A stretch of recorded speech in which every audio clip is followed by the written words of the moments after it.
Despite its many beneficial uses, there's no denying that magic is dangerous, especially in the hands of an inexperienced mage, and especially when dealing with fire, the most unpredictable and chaotic of all of the elements.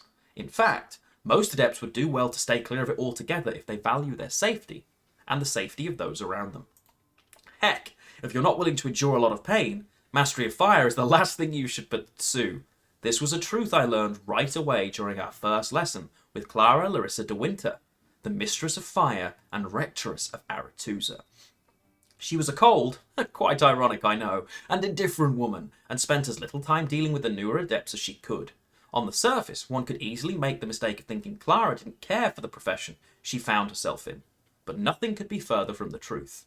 De Winter, it would often surprise folk to learn, was actually the school's founder, and cared deeply about the establishment's image. She believed, and rightly so, that when men and women should have equal support, and in the former had a school, Banner dedicated to nurturing the abilities of would-be mage, then the latter should have one too, and thus Aretuza was born.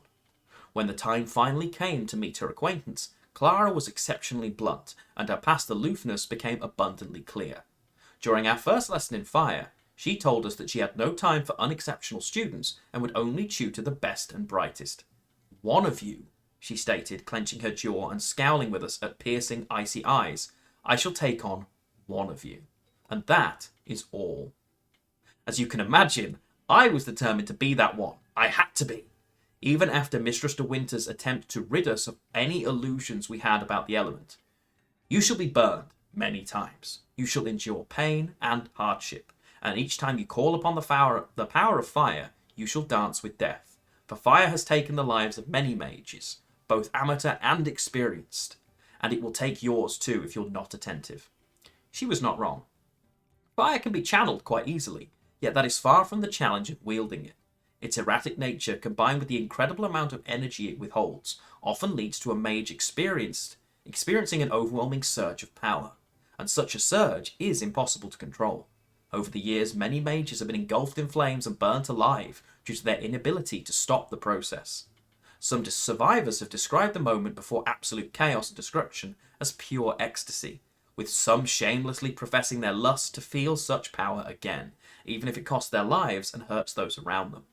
I guess with great power comes the potential for great corruption. Almost.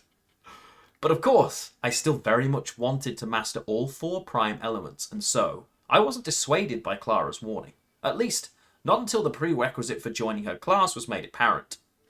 That was the first time I ever saw her smile. Well, it was more of a sinister smirk, really. She very precisely, and very slowly, extended her hands and turned her palm upward, and then said calmly, "Whoever can take my hand will be considered for the position." Then she made a peculiar gesture with her fingers. Her hand began to glow bright red and orange. Her skin blistered, burned, and then charred as it melted from her fiery appendage. In place of recently blanched and delicate skin, was now 5 molten fingers, sizzling and smouldering. The challenge was clear. If one wants to play with fire, one must be willing to burn. Nobody moved.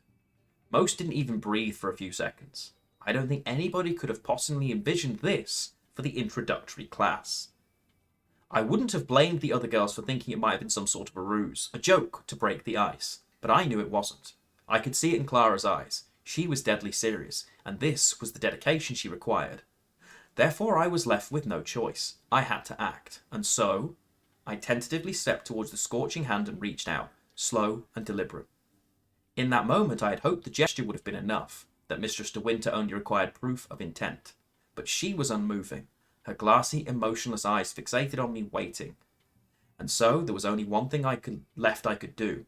I closed my eyes, grabbed her hand tightly, and howled.